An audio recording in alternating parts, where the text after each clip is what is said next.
So आजचा topic जो आपण बघणार आहोत तो थोडासा इंटरेस्टिंग टॉपिक आहे. Interesting as in abdomen is a place ज्याला आपण पॅन्डोराज बॉक्स असं म्हणतो. आपल्या सर्जरीच्या लेक्चर्समध्ये डिटेलमध्ये सगळं आपण ऑलरेडी एक्सप्लेन केलं आहेच आहे. पण स्पेसिफिकली जर आपण बघितलं तर बऱ्याच वेळेला आपण जेव्हा ओपीडी मध्ये असतो, आपण मे बी जनरल प्रॅक्टिस करत असू, कॅज्युअलिटीमध्ये एक मेडिकल ऑफिसर असू किंवा हॉस्पिटलमध्ये एखाद्या आरएमओचं काम करत असू, or we might be a resident, तर तेव्हा आपल्याला पेन इन ॲब्डॉमिन चा पेशंट आपल्याला येणार आहे, हमखास येणार आहे. दिवसाला 1 ते 2 पेशंट आपण असे एन्काउंटर करतो, आपल्या ओपीडीत असू दे और एनिवेअर. ते आल्यानंतर जर मी स्पेशालिस्ट असेल तर मला काय करायचं हे तर लेक्चरमध्ये आपण ऑलरेडी सगळं बघितलंय की तुम्ही मेडिसिन करत असाल तर मेडिसिनच्या अप्रोचनी काय करायचं, सर्जरी अप्रोच असेल तर काय करायचं, जर मी गायनेकॉलॉजिस्ट असेल तर काय करायचं, ह्या सगळ्या डिटेल्स आपण आपल्या लेक्चर्समध्ये कव्हर केलेले आहेत. पण मग हे लेक्चर कशासाठी आहे, तर हे लेक्चर सगळे लेक्चरचं एकत्रीकरण करून, if I am the head of the unit, if I am the head of the hospital, or if I am managing the patient primarily, तर नक्की पेशंटचं पुढे काय झालं पाहिजे, म्हणजे एका सर्जनला बोलवलं गेलं पाहिजे, एका मेडिसिनला रेफर दिला पाहिजे का गायनेकॉलॉजिस्टला बोलवलं पाहिजे, और मला तिन्ही गोष्टी येत असतील तर नक्की मी पेशंटला कसं मॅनेज केलं पाहिजे, त्या अप्रोच पर्यंत पोहोचण्यासाठीचं हे टिपिकली लेक्चर आपण अरेंज केलेलं आहे. तर आता आपण पुढे जाऊया. एकच मिनिट.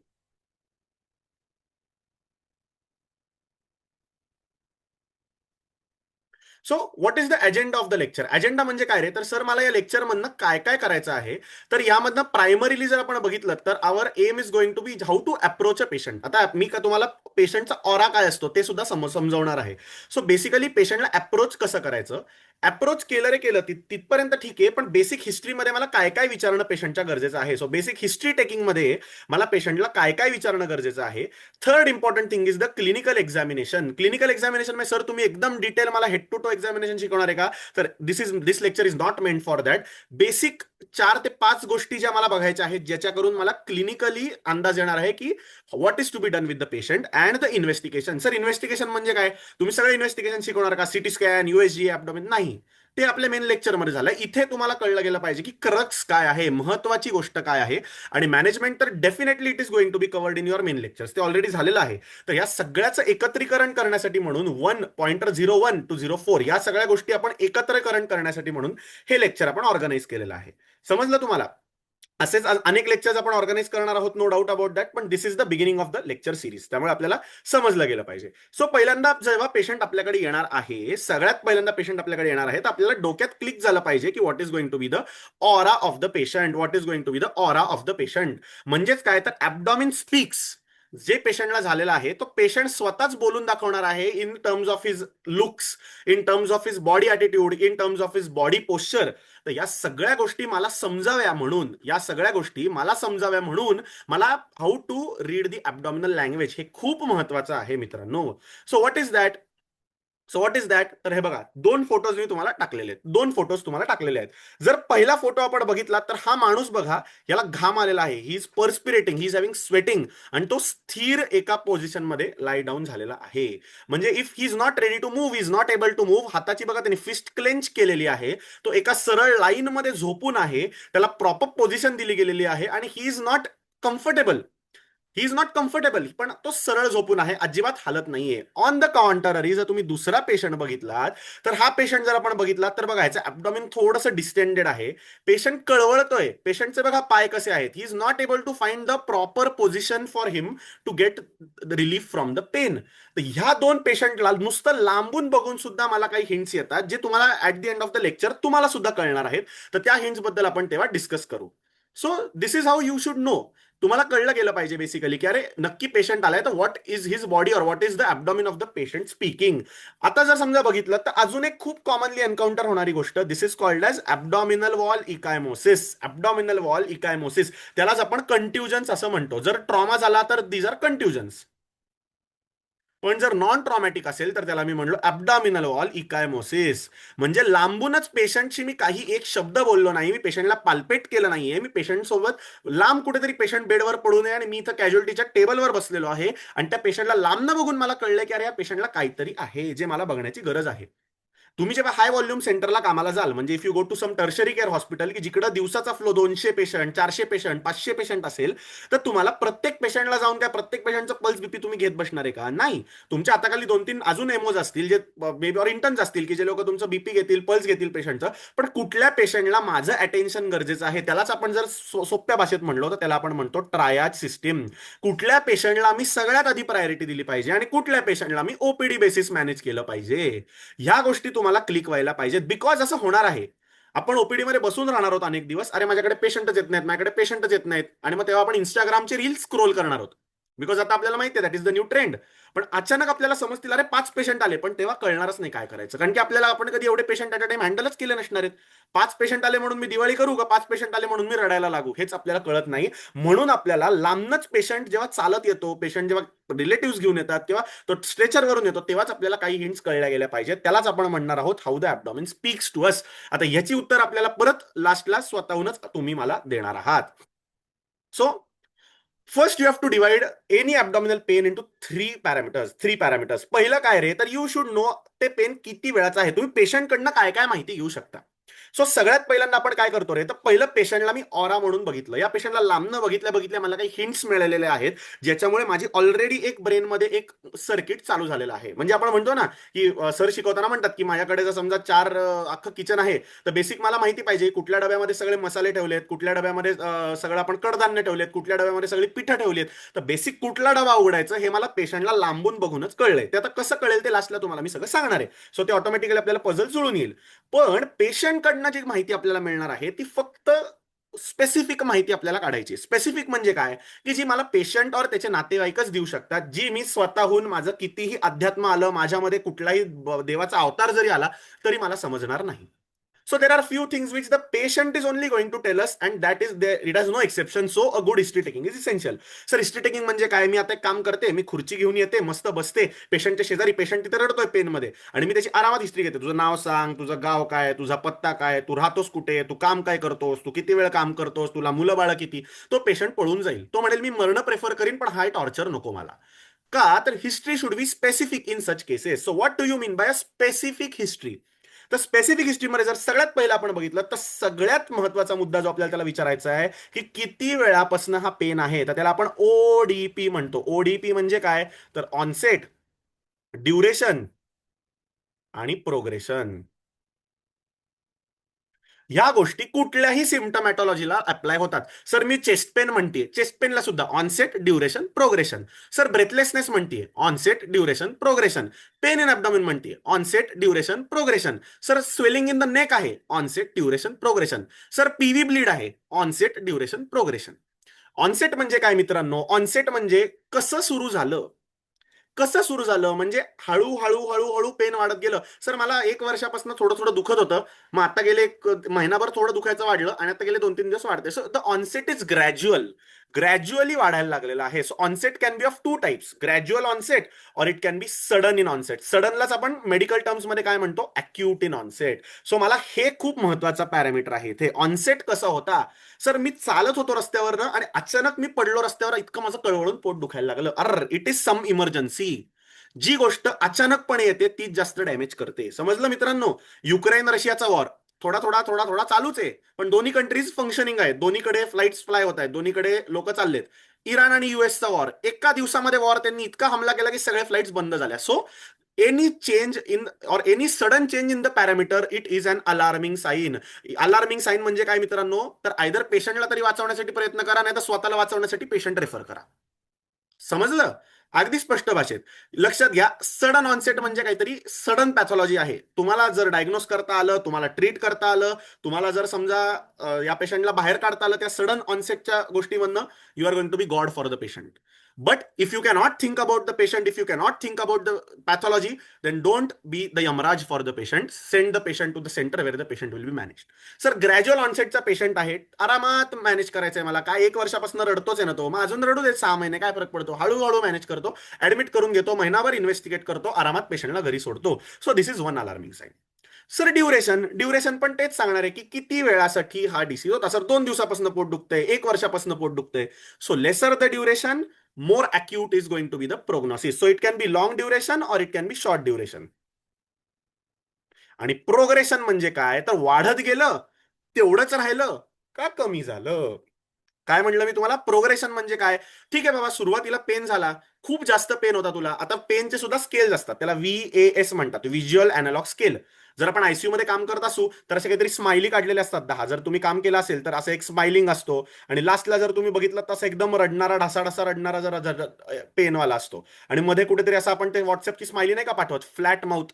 आपला गर्लफ्रेंड किंवा बॉयफ्रेंड आपल्याला जर समजा हॅप्पी नाही केलं, त्यांनी एकदम काही खुश नाही केलं, तर असं फ्लॅट माउथ होतं आपलं, तर आपण फ्लॅट माउथ पाठवतो. So that is called as visual analogue scale. तर हे 0 to 10 अशी पॅरामीटर असतात त्याची. तर that is a objective method. तुम्ही पेशंटला बघितल्यानंतर तुम्हाला काय वाटलं हे तुम्ही तिथे मेन्शन करता. एवढी डिटेलमध्ये जायची गरज नाही, पण साधारण पेशंटला समजतं की सर परवा पेन खूपच जास्त होतं, मग मी काहीतरी टॅबलेट वगैरे खाल्ली आणि आता ते कमी झालेलं आहे. So progression is important. म्हणजे परवापेक्षा आता बरा आहेस का तू, ओके, रिलिव्हिंग साईन थोडंसं की ठीक आहे, परवापेक्षा आता सिमटम पेशंटचे बेटर आहेत. सर काल एवढं दुखत नव्हतं, रात्री काल थोडंसं दुखत होतं, पण आज बेकार दुखते सर, मला उभं राहता येत नाही. So it is increased. So the progression is, it is progressive in nature. So it can be either progressive, it can B static, or it can be regressive. Regressive. It can be regressive. तर बघूया एक एक example. Progressive pen काय असतं रे मित्रांनो, तर काल pen झालेला आहे आणि मला कुठेतरी पोटात मार लागलाय, ट्रॉमा झालेला आहे. आता आपण ट्रॉमा मॉड्यूलमध्ये बघितलंय, लिव्हर ट्रॉमा, स्प्लिन ट्रॉमा. तर काल जेव्हा मार लागला तेव्हा तर पेन वॉज थोडंसं डल लेकिंग पेन होतं, right upper quadrant or left upper quadrant मध्ये. But slowly the pain is increasing, slowly the pain is increasing, कारण की आता तिथे हिमॅटोमा वाढत चाललेला आहे. So that is progression. म्हणजे आपण कसं मित्रांनो ही हिस्ट्री प्रेझेंट करणार आहोत, तर तुम्हाला हिस्ट्री टेकिंगचा आपण एक सेपरेट मॉड्यूल घेऊया, ज्याच्यामध्ये आपण प्रॉपर हिस्ट्री टेकिंग कशी घ्यायची. म्हणजे चुकून मागून उद्याला आपल्याला केस कोणाला तरी मोठ्या कन्सल्टंटला प्रेझेंट करायची वेळ आली, तर आपण आपलं वेड्यासारखं, सर एक पेशंट आला होता, त्याला थोडंसं पोटात दुखत होतं म्हणून मी त्याला एक क्रोसिनची गोळी दिली, आता पेशंट बरा आहे सर, त्याला थोडंसं उजव्या बाजूला वर दुखतंय. अरे बावळटा, तो डॉक्टर तुझ्याकडे कधी बघणारच नाही respectfully. So how should you present a case, it should have a proper way. So आपण कसा तो वे घ्यायचा त्याचं एक आपण लेक्चर नंतर प्लॅन करूया. पण आता सांगण्याचा मुद्दा काय, so how you should present a case. A 24-year-old male presented to the casualty or OPD with the symptoms of pain in abdomen for last 2 days. The pain was acute in onset. It was of short duration of 2 days and progressive in nature. एवढं तुम्हाला कळलं की समोरच्या माणसाला त्याचं गांभीर्य कळतं, that is enough. मग बाकी त्याचं काय कॅरेक्टरिस्टिक असतं पेनचं, साईट, ऑनसेट, कॅरेक्टर, का कुठल्या टाईपचा पेन, ते हिस्ट्रीमध्ये बघू आपण. पण आपल्याला आता काय बघायचंय की बेसिक टाईप ऑफ ऍबडॉमिनला आपण कसं डिफरन्शिएट करणार आहोत. So this is the way you are going to differentiate the abdominal pain. समजलं इथपर्यंत तुम्हाला. अॅक्यूट ॲब्डॉमिनल पेन म्हटल्यानंतर it is an surgical emergency. Sir sub acute म्हणजे काय, सर गेले 15-20 दिवस दुखतच आहे, 15-20 दिवस दुखतच आहे, म्हणजेच काय असू शकतं रे, तर एखादा सब अक्यूट अपेंडिसायटिसचा अटॅक असू शकतो. त्याला कुठेतरी कोलेलिथियासिस झाला असेल पेशंटला, त्यामुळे त्याला तिथे थोडंसं कोलेलिथियासिसमुळे जेवलं की पोट दुखतं, जेवलं की पोट दुखतं. पेप्टिक अल्सर डिसीज असेल, पेप्टिक अल्सर डिसीज की जेवलं की पोट फुगल्यासारखं वाटतं, पोट दुखतं. सब अक्यूट. अक्यूट म्हणजे काय, तर आत्ता सर 24 तासापूर्वी मी नॉर्मल होतो, चालत होतो, मी आत्ता आलेलो आहे, माझं गेलेलं आहे सगळं कामातून, मला काहीच काम करता येत नाहीये. मी काल लिटरली 20 किलो वजन उचलले, पण आज मला एक थेंब पाण्याचा सुद्धा प्यायला तरी त्रास होतोय. So that is an surgical emergency. It might not be surgical, it can be medical also. मी लास्टला एक स्लाइड तुम्हाला त्यात तेही सांगणार आहे की what are the medical things which you should keep in mind. कारण की आपल्या डोळ्यांना तेच दिसणार आहे जे आपल्याला माहिती आहे. जे आपल्याला माहित नसेल ते आपण कधीही बघू शकत नाही. So that is both way round. तुम्ही बघितलं असेल तर तुम्हाला ते कळतं, आणि तुम्हाला जर ते माहित असेल तरच तुम्हाला ते बघितल्यानंतर समजतं की नक्की काय चालू आहे. आणि क्रॉनिक म्हणजे काय रे, तर एखादी मॅलिग्नन्सी आहे पोटामध्ये, की चालूच आहे, खूप दिवस पेन होतच आहे, थोडंसं पीआर ब्लीड होतच आहे, it is okay, fine, that is going on. आता असे 3 पेशंट जर माझ्यासमोर आले, सर एक अॅक्यूट ॲब्डॉमिन 24 आवर्स मध्ये पेन आहे, एक अॅक्यूट और एक abdomen who has pain since last maybe 7 to 8 days, आणि एक पेशंट आहे सर 1 महिन्यापासून पेन आहे, तर कुठला पेशंट पहिला अटेंड करणार. काय कुठला करायचा, करा अनम्यूट स्वतःला, बोला कुठला कुठला पेशंट पहिला अटेंड करायचा.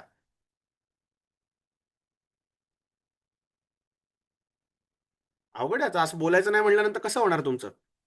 Which patient to attend first. Acute. Yes. So the within 24 hours वाला जो पेशंट आहे मित्रांनो, तो पेशंट मला सगळ्यात पहिले अटेंड करणं गरजेचं आहे. कारण की त्या पेशंटला जर मी डिले केला तर patient might succumb, patient might land up into trouble. त्यामुळे मला कळलं की येस, बघितलं तुम्हाला काय इथे महत्वाचं आहे. Sir the goal is in acute cases briefing is important, आणि इन सब अॅक्यूट केसेस डिटेक्टिव्हची स्टोरी, सगळ्या छोट्या छोट्या गोष्टी एकत्र करत बसा. म्हणजे तो प्रोफॉर्माचा शीट घ्यायचा, आणि 2 तास तू आणि पेशंट मज्जा करायची. That is called as chronic briefing, chronic detective story. कळलं इथपर्यंत सगळ्यांना? ग्रेट. आता आपण पुढच्या स्लाइडकडे जाऊया. सो आता जर तुम्ही इथे बघितलं, एकच minute, let me clear the screen. Right. So आता काही गोष्टी ज्या आहेत तर त्या तुम्हाला खूप इम्पॉर्टंट आहेत इन टर्म्स ऑफ तुमचं हे एकच सेकंड. काही गोष्टी ज्या आहेत त्या खूप इम्पॉर्टंट आहेत in terms of your history taking. तर 4 अलार्मिंग गोष्टी कुठल्या पेशंटला विचारणं गरजेचं आहे. 4 alarming things which you should ask the patient in history. कुठल्या 4 गोष्टी महत्वाच्या आहेत मित्रांनो? तर one is vomiting and ऑब्स्टिपेशन.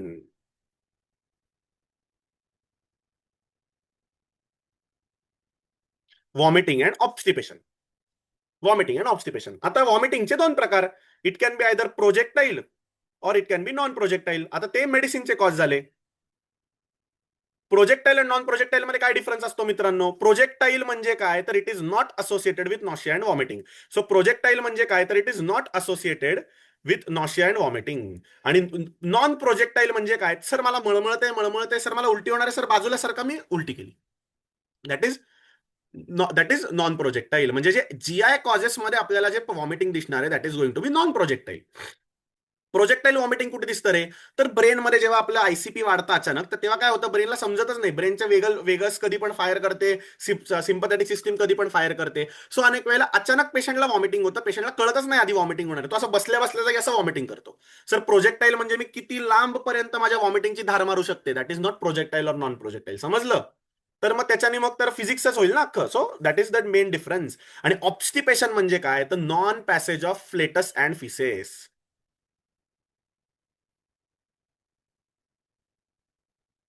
That means that patient जर व्हॉमिटिंग आणि ऑब्स्टिपेशन आलं मित्रांनो, तर कुठेतरी कळलं गेलं पाहिजे की पेशंटचा खालचा ट्रॅक बंद पडलाय आणि वरचा ट्रॅक मधनं काम जास्त चालायला लागलंय. विट मीन्स कुठेतरी अडथळा आलेला आहे. हायवे बंद पडल्या कारणामुळे सगळ्या गाड्या परत पलटल्या घरी. That is called as vomiting. आणि इथे मला कळलं गेलं पाहिजे की there might be some chances of obstruction. आता अजून लक्षात घ्या की व्हॉमिटिंग मध्ये सुद्धा त्यांनी एक क्लू दिलेला आहे स्टँडर्ड बुक्स मध्ये की पहिला पेन आला का पहिला व्हॉमिटिंग आलं. पहिलं पेन आलं का पहिलं व्हॉमिटिंग आलं. आता पहिलं पेन आलं तर काय आणि पहिलं व्हॉमिटिंग आलं तर काय? थोडा लॉजिकली विचार करा. उत्तर थोड्याच वेळात तुम्हाला कळेल, कारण की मी सुद्धा विसरलोय. ठीक आहे. सो आता पुढे जाऊया. पहिली सगळ्यात महत्वाची history is vomiting and obstipation. Second important thing is you are going to ask for jaundice. Jaundice. Sir severe pain in abdomen with jaundice. काय काय डिफरन्शियल येतील रे डोक्यामध्ये? चला पटपट बोला. लेक्चर लवकर संपवायचं असेल, संडेला गर्लफ्रेंड बॉयफ्रेंड बरोबर डेटला जायचं असेल तर लवकर सांगा.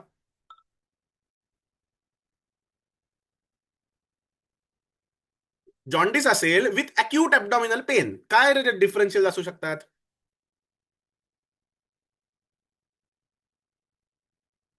सो मला माहितीये first is hepatitis.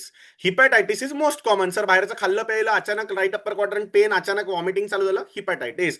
Second important thing that is alarming that can be कोलेंजायटिस.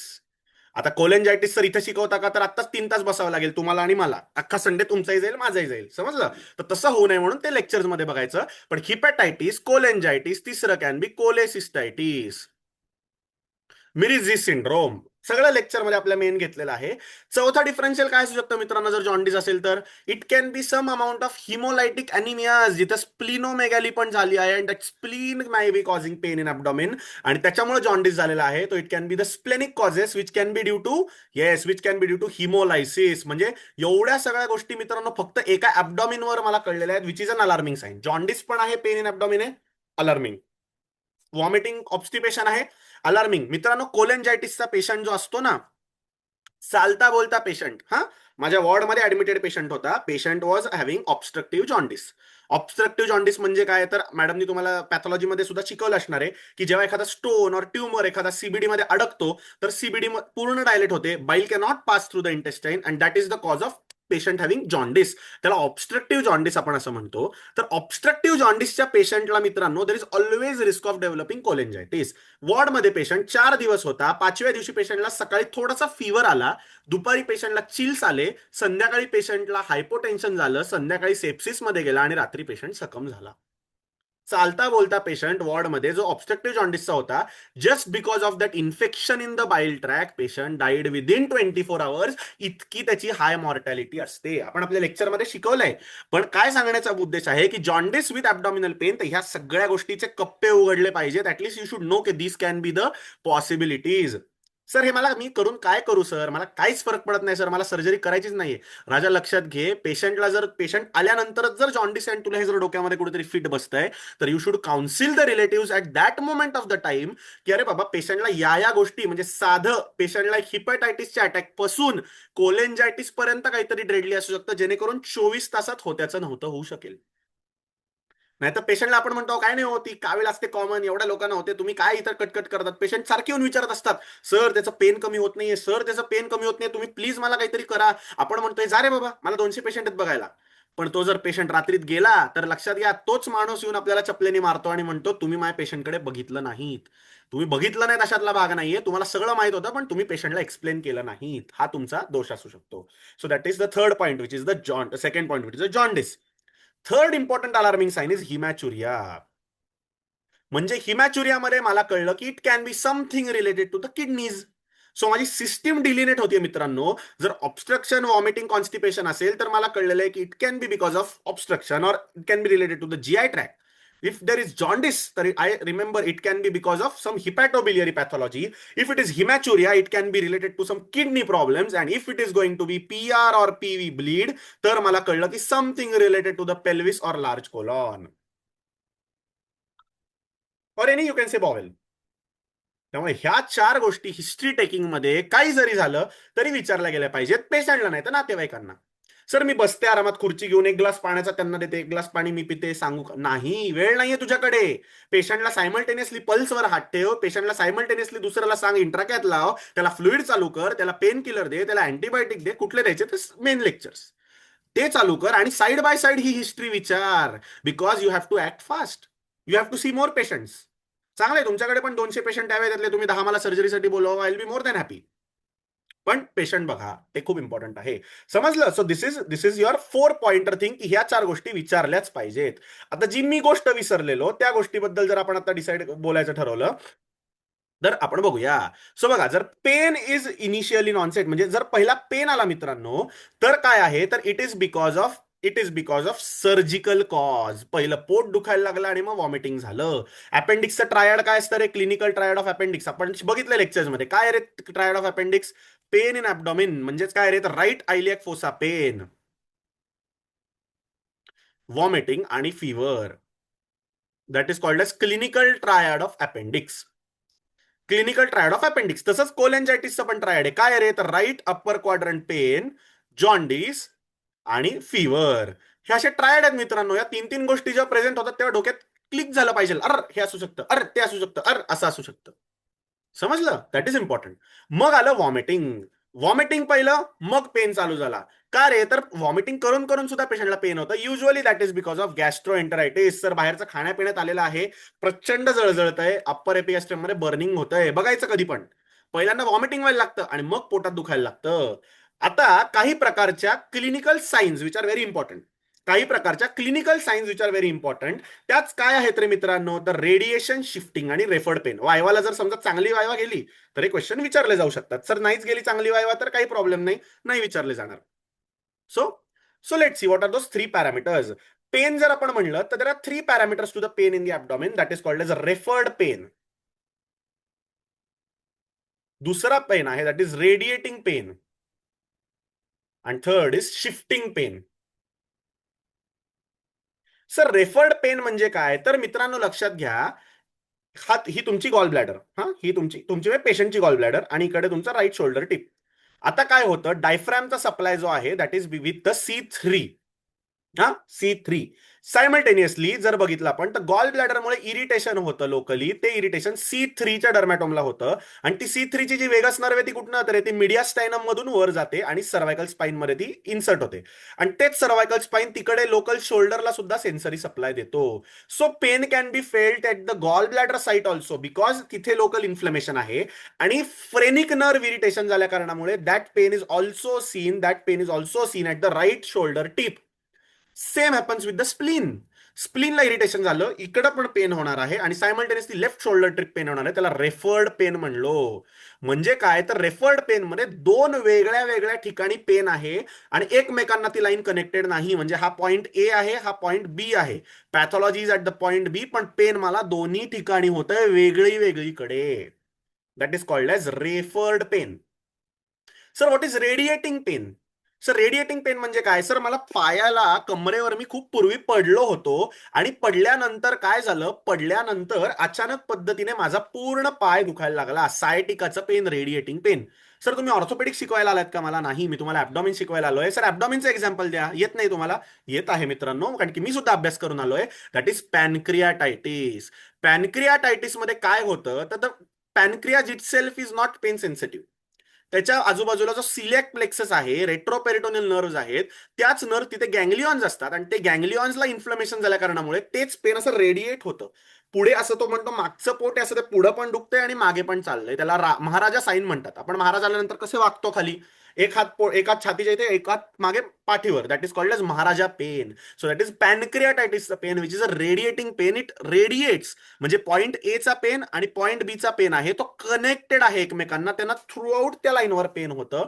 तसंच हर्पीस झोस्टर मध्ये सुद्धा झालेलं दिसतं आपल्याला. That is radiating pain. That is radiating pain and radiating pain is always associated with some nerve.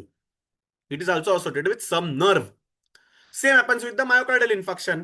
Chest pain आहे ते त्या नर्वच्या route along पूर्ण हात आपल्याला inner aspect of the ulna जड होतं, because C8T1 which is also the heart supply of the heart, that is the radiating pain. आणि तिसरं आहे shifting pain. Sir shifting pain म्हणजे काय? तर पहिला पेन सर मला अंबेलिकसच्या भोवती होता आणि तो शिफ्ट झालेला आहे आता अपेंडिक्सला. सर अंबेलिकसला का पेन होता? कारण की राजा त्याला अपेंडिसायटिस होतं. सर अपेंडिसायटिस मध्ये अंबेलिकल पेन का होईल हो? तुम्ही काहीतरी चुकीचं शिकवताय. अरे राजा, सेम प्रिन्सिपल जे मी तुम्हाला सांगितलं, it is of the referred pain. अपेंडिक्सला सप्लाय कोणाचा आहे मित्रांनो? T10. अंबेलिकलला त्याच डर्मॅटोमचा सप्लाय आहे. इनिशियली अपेंडिक्सला सूज येते, आपल्याला माहिती आहे विसरल ऑर्गन्स नो पेन, त्यांना फक्त स्ट्रेच रिसेप्टर असतो. त्यामुळे तो जो काही इन्फ्लेमेशन होत आहे अपेंडिक्समध्ये इनिशियली, ते इन्फ्लेमेशननी त्या नर्वला इरिटेट केलं. ती नर्व म्हणते माझ्याकडे पेन सेन्सेशनच नाही, जाऊ दे, जिच्याकडे तिच्याकडे पेन पाठवते. सो T10 मध्ये सो पेरी अम्बेलिकल पेन चालू होतं. आणि मग काय होतं, अपेंडिक्स थोडंसं फुटतं. अपेंडिक्स फुटलं की तिथे परायटल पेरिटोनियम इरिटेट होतं आणि ते इरिटेट झालं की pain is shifting from umbilicus to the local region. So that is called as the shifting pain. तीन महत्वाच्या गोष्टी आहेत, कळल्या पाहिजेत. शिफ्टिंग पेन, रेडिएटिंग पेन आणि रेफर्ड पेन. एवढ्या जरी तुम्हाला या लेक्चर मधनं कळल्या तरी मी असं समजेन की काहीतरी आज तुम्ही नवीन शिकलेला आहात. अरे एकच मिनिट.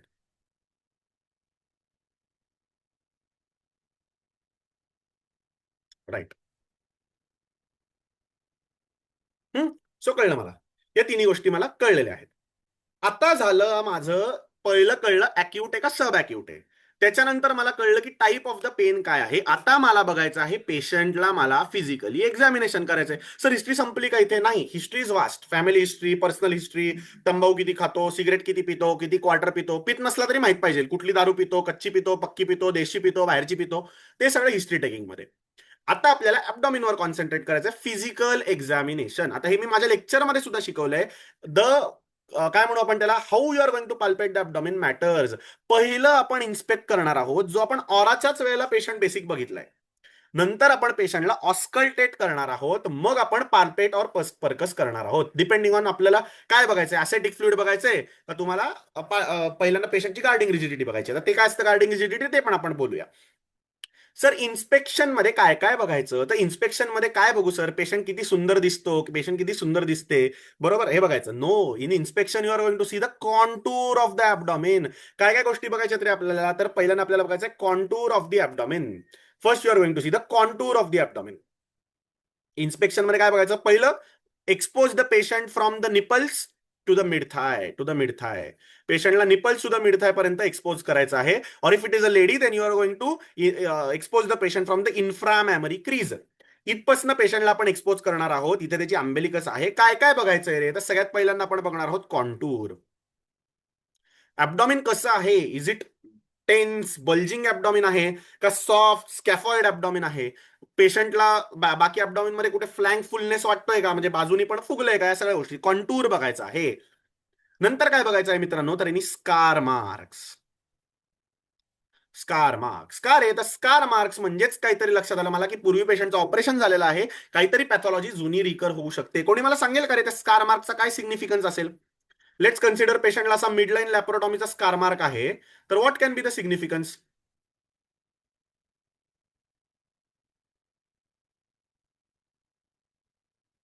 अरे बोला कोणतरी.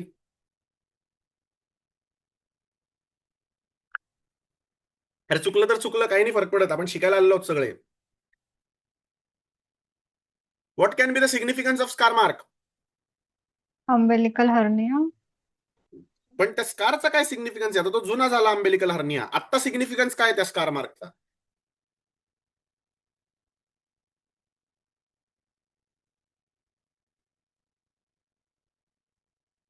तो स्कार म्हणल्यानंतर पूर्वी कधीतरी ऍब्डॉमिन ओपन झालेलं असू शकतं, आणि त्या ओपन ऍब्डॉमिनच्या ठिकाणी तो सरफेस रॉ असतो, तिथे सुचर मटेरियल असतं, तिथे बॉवेल जाऊन चिकटतं, म्हणजे ऍडिजन्स. स्कार मार्क म्हणलं रे म्हणलं पेन इन ऍब्डॉमिन, ऑब्स्टिपेशन, वॉमिटिंग, सगळ्यात पहिला डिफरन्शियल डायग्नोसिस ऍडिजन्स.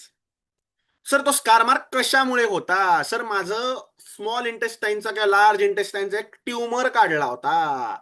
मग आता काय असू शकतं? ऍडिजन्स तर असूच शकतात, त्यासोबत डिफरन्शियल डायग्नोसिस काय हिट झालं? Might be tumor recurrence, you never know. So या सगळ्या गोष्टी मला कळल्या गेल्या पाहिजेत. जसं तुम्ही बघणार आहात ते तुम्हाला हळूहळू समजणार आहे, पण आपल्याला बेसिक आपलं बिल्डिंग असं झाली पाहिजे मनातली की अरे येस, या गोष्टी मला डोक्यात ठेवायच्या, तरच मी पुढे पेशंटला अप्रोच करू शकते. आणि third, you are going to see hernial orifices. म्हणजेच काय रे? तर इथं मला माहिती आहे इंग्वायनल हर्निया आहे, इथं फिमोरल हर्निया आहे, इथं अम्बेलिकल हर्निया आहे, आता जसं आपल्याला राईटली सांगितलं गेलंय तसं. समजलं? किंवा इकडल्या बाजूला लंबार हर्निया असतात पेशंटला, ते आता सगळे हर्निया आपण सगळे घेतलेले आहेत हर्निया मॉड्यूलमध्ये. सो हे सगळे हार्नियल ओरिफिसेस बघायचे. या तीन गोष्टी मला ऍट एनी कॉस्ट बघणं गरजेचं आहे. कंटूरमध्ये डिस्टेन्शन असेल तर मला कळलं it can be because of fluid. Fluid म्हणजे काय? तर असायटीस असू शकतो पेशंटला. दुसरं काय फ्लुइड असेल रे? तर it can be because of gas. Gas पोटामध्ये कधी होईल? ऑब्स्ट्रक्शनमुळे इंट्राबॉवेल गॅस असेल. ऑब्स्ट्रक्शन नसेल, बाहेर गॅस यायला लागला जर समजा म्हणजे इंटेस्टाईनच्या बाहेर गॅस येतोय, म्हणजेच पेशंटला परफोरेशनमुळे सुद्धा ऍब्डॉमेन डिस्टेन्शन असेल. मी तुम्हाला एक माझ्याकडे व्हिडिओ असेल तो मी शेअर करेन आपल्या ग्रुपवर. ऍब्डॉमिन असं ओपन केलं एकदा मी. ओपन केल्यानंतर जसा पेशंट फार्ट करतो की नाही, पाजल्यानंतर कसा पेशंटचा एकदम टर्रकीने आवाज येतो, तसं पोटात नसा टर्रकीने आवाज आला जसं मी ऍब्डॉमिन ओपन केलं. म्हणजे काय होतं? पेशंटला परफोरेशन झालं होतं, आणि सगळा बॉवेल मधला जो गॅस होता, तो जो इनहेल करत होता गॅस पोटामध्ये, आपण जेव्हा पेशंट असा गॅस्पिंग मध्ये येतो तेव्हा तो श्वास अर्धा स्टमक मध्ये जातो, आणि तो स्टमक मधला गॅस सगळा पेरिटोनियम मध्ये येत होता, आणि असं ओपन केल्या केल्या पेशंटचं एकदम गॅस रिलीव्ह झाला आणि ऍब्डॉमिनल डिस्टेन्शन कमी झालं. सो असे पेशंट सुद्धा तुम्हाला काय काय इंटरेस्टिंग बघायला मिळणार आहेत. कळलं तुम्हाला इथपर्यंत? ग्रेट. सो आता आपण जाऊया बाकी. आता प्रत्येक ठिकाणी तुम्ही काय काय बघणार आहात, पेशंटचे कुठले काय ऑर्गन्स आहेत त्याच्या बेसिसवर आपल्याला समजणार आहे. So see the first thing is yes in the epigastric region most common thing. आता हे एवढं सगळं आपल्याला डिटेलमध्ये जायची गरज नाहीये, आपण एक चार्ट बनवूया आपला. आपल्याला क्लिनिकली किती इम्पॉर्टंट आहे सर एवढं लक्षात ठेवायचं, तर माझ्याकडे ए आहे, तुमचं काय काम? तर येस, आपल्याला फक्त जेवढं इम्पॉर्टंट आहे तेवढंच लक्षात ठेवायचं, बाकी आपल्यासाठी आपला चॅट जीपीटी मित्र आपल्याला मदत करणार आहे. So yes, let's make a chart. So एक्सो खेळलाय आपण लहानपणी, हा. आता एक्सो नाही खेळायचं, आता मोठे झालो आपण, आता ऍब्डॉमिन ऍब्डॉमिन खेळायचं, ठीक आहे. सो पहिला, सगळ्यात पहिलं लेट स्टार्ट. याला काय म्हणतात रे? So this is एपिगॅस्ट्रियम. एपिगॅस्ट्रियम मध्ये पेन आहे, तर सगळ्यात पहिला cause is stomach. Second important cause is pancreas. हे पोटातलं झालं. सर अजून काहीतरी वेगळी गोष्ट आहे का की जी मी विसरतोय कुठेतरी? येस सर, मी एक गोष्ट खूप महत्वाची विसरतोय, जी सर तुम्हाला येत नाही कारण की तुम्ही सर्जन आहात असं बिलकुल नाहीये. Cardiac pain. Inferior wall myocardial infection it can present as epigastric pain. त्यामुळे या गोष्टी डोक्यात ठेवायच्या. पिंक मध्ये जे लिहितोय दॅट इज समथिंग हटके, जे लक्षात ठेवणं गरज आहे. सर राईट अप्पर क्वाड्रंट मध्ये दुखतंय, so hepatitis, cholangitis or something related to the bile duct, so आपण त्याला म्हणू बिलियरी डिसऑर्डर्स. सर हटके काहीतरी, सर तुम्ही आता म्हणलात ना हटके काहीतरी पाहिजे. येस, हटके सांगणार. हटके म्हणजे काय? तर मोस्टली बेझल निमोनिया और प्लुरल एफ्युजन. जर समजा बेसला निमोनिया असेल तर बऱ्याच वेळेला इथं दुखतं वर, समजत नाही, पण ते बऱ्याच वेळेला चेस्टशी रिलेटेड असतं. म्हणून any time upper abdominal pain evaluate करताना चेस्ट सुद्धा थरो इव्हॅल्युएट करायची असते. सर इकडल्या बाजूला पेन होते, काय असेल? Sir spleen. शक्यतो इकडे स्प्लीन रिलेटेडच मॅक्सिमम पेन असतात. स्प्लीन रिलेटेड मॅक्सिमम पेन असतात. इकडे सुद्धा सर काहीतरी हटके सांगाल का? येस सांगणार. फ्री मटेरियल हटके material that is basal pneumonia. Sir umbilical pain जे आहे it is this is umbilicus, this is umbilical pain. काय असेल रे? तर anything related to small bowel, small bowel or midgut rather, specifically आपण बोललो तर मिडगट. सर मिडगट म्हणजे काय? तर मला माहिती आहे मिडगट म्हणजे काय असतं. काय असतं रे मिडगट? आपल्याला मॅडमने शिकवलंय. ओपनिंग ओरल कॅव्हिटी पासून second part of the duodenum पर्यंत. हा, हे जे काही सगळं येतं मित्रांनो, तर that comes into your foregut. Foregut ह्याच्या पुढचं जे काही येतं टिल ट्रान्सवर्स कोलॉन, तुमच्या ट्रान्सवर्स 2/3 1/3 जंक्शनला येतं transverse colon, that is your midgut. त्याचवरनं ब्लड सप्लाय आलेला आहे. आणि ट्रान्सवर्स कोलॉन पासून रेक्टम पर्यंत जे येतं that is your hindgut. So ते पेन रेडिएट होतात. सो अप्पर क्वाड्रंट सगळा वरचा जो काही पेन आहे that is your foregut pain. कारण की लंग सुद्धा फोरगट मधनच डिराइव्ड आहेत. This is your midgut pain, this is your hindgut pain. Sir laterally flanks मध्ये दुखतंय सर मला. येस, मला माहिती आहे. These are kidneys. Yes.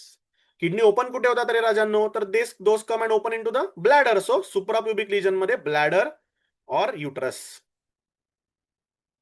Bladder or uterus.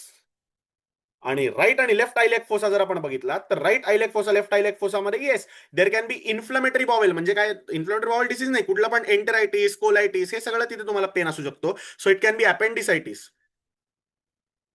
Bowel related pain. So इकडे काय असेल रे सर? इकडल्या बाजूला अपेंडिक्स, तिकडला अपेंडिक्स असतं का? काय असतं रे तिकडे? Yes, there is sigmoid डायव्हर्टिक्युला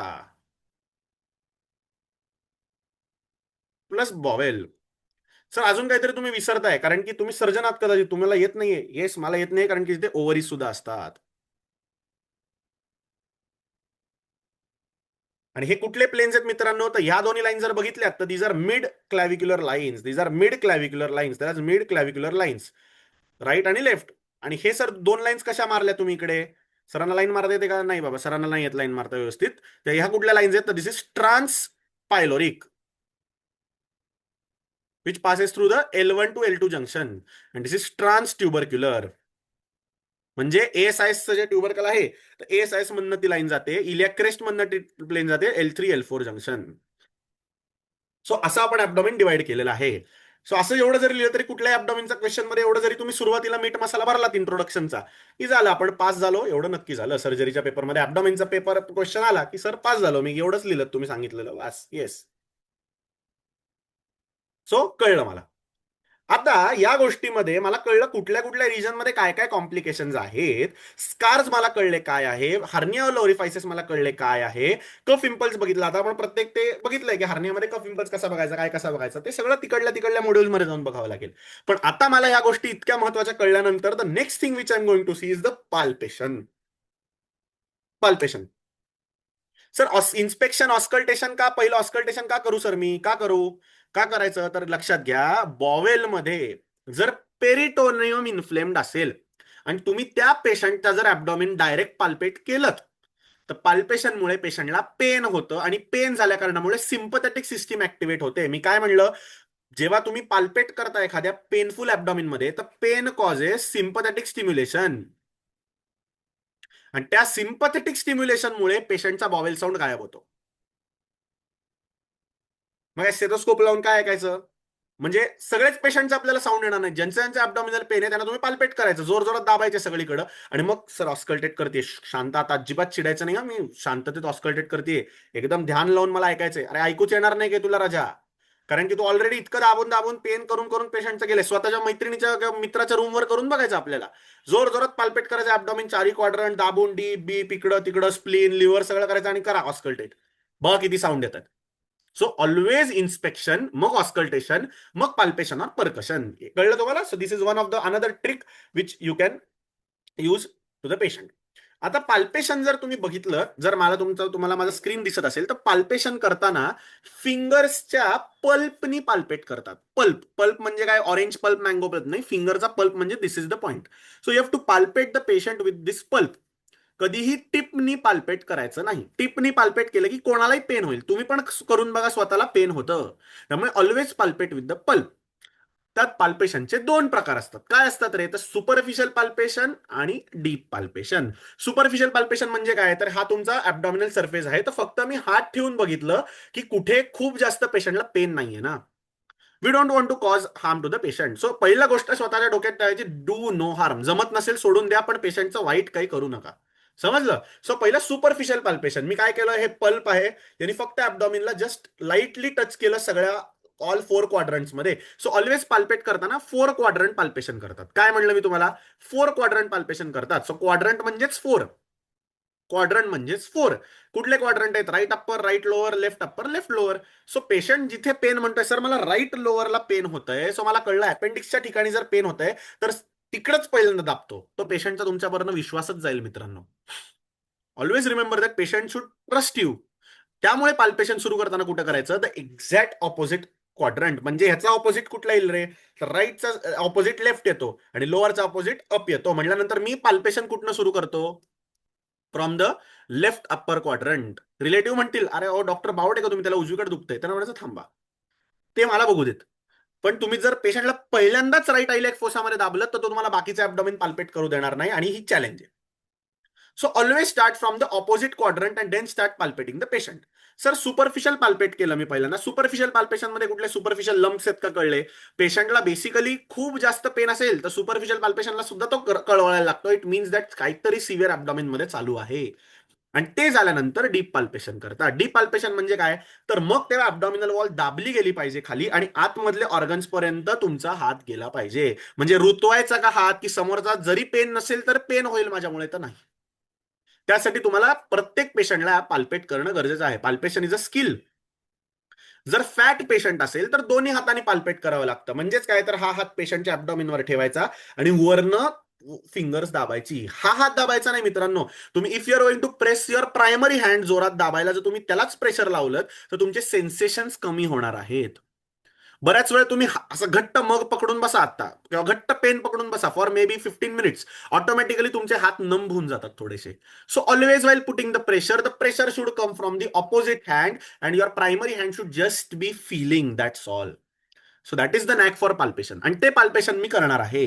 sir काय काय सापडेल पाल्पेशन मध्ये? तर मला ऑर्गॅनोमेगॅली दिसू शकते. ते लिव्हर कशी पाल्पेट करू? मेडिसिन. सर स्प्लिन कशी पाल्पेट करू? Medicine. Hooking method, dipping method, इकडची पोझिशन, तिकडची पोझिशन. आणि नॉर्मली कुठलाही ऑर्गन पाल्पेट करताना, ब्रीदिंग करत असताना, during inspiration you are going to palpate, because during inspiration the diaphragm pushes down, आणि डायफ्रॅम खाली दाबला गेला की लिव्हर आणि स्प्लीन जी असणार आहे त्या खाली येणार आहेत इंटू दी ऍब्डॉमिन, आणि तर त्यांची पॅथॉलॉजी मला पाल्पेट होणार आहे. समजलं? या छोट्या छोट्या गोष्टी एक्झामिनर्स बघतात, इकडे नाही तर आउटसाइड कंट्रीच्या एक्झाम मध्ये बघतात, की तुम्ही पाल्पेट करायला सांगताय का पेशंटला, तो ब्रिदिंग करताना पाल्पेट करतोय, एक्झलेशन मध्ये पाल्पेट करतोय, का इनेलेशन मध्ये पाल्पेट करतोय. या सगळ्या गोष्टी तुमच्याकडे बघितल्या जातात. समजलं? आणि आजकाल तर पेशंट चॅट जीपीटी वाचून येतो, त्यामुळे ते चॅट जीपीटी सांगेल your doctor is going to palpate your abdomen, he will ask you to take deep breaths, and when you are deep breathing in, then the doctor will press your abdomen. आणि तुम्ही तसं काही केलं नाहीत की ते तुम्हाला विचारतो, डॉक्टर तुम्ही असं काही करत नाही बाबा, ते काय योग्य नाही वाटत तुमचं शिक्षण. समजलं? त्यामुळे पाल्पेशनची knack is very very important. The पाल्पेशनची knack is very very important. कळलं? आता जसं मी तुम्हाला काही गोष्टी सांगितल्या होत्या याच्या बाबतीमध्ये, 4 इम्पॉर्टंट कॅरेक्टरिस्टिक फाइंडिंग्स आपण आता थोड्या वेळापूर्वी बघितले होते. हिस्ट्री टेकिंग मध्ये काय 4 गोष्टी बघायच्या, तशाच आता फिजिकल एक्झामिनेशनच्या पाल्पेशन मध्ये सर कुठल्या 2 गोष्टी मी महत्वाच्या बघू, तर त्यातल्या मी तुम्हाला त्या गोष्टींची नावं सांगणार आहे. The first is tenderness. The first is tenderness.